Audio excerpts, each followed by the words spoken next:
Hey everyone, today I'm going to teach you how to install Google Gemini as an app on Windows 11. Without any further ado, let's get started.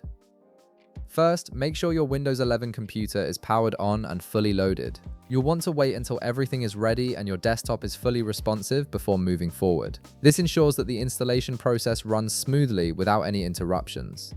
Once your PC is ready, open a new browser window. In the address bar at the top, type google.gemini.com and press enter.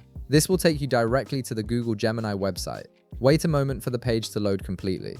You'll know it's ready when you can see the full interface and all the elements have finished loading on your screen.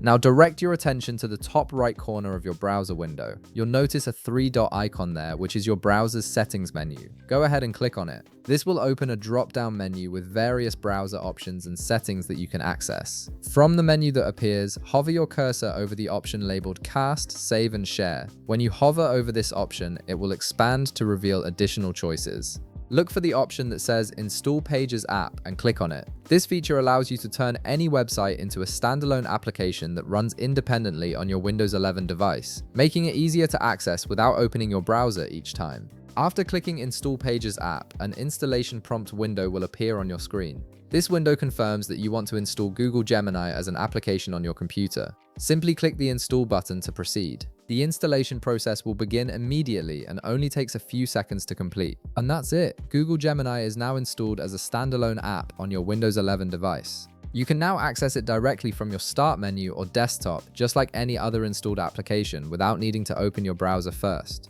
If this video helped you out, be sure to leave a like, subscribe, and I'll see you in the next one.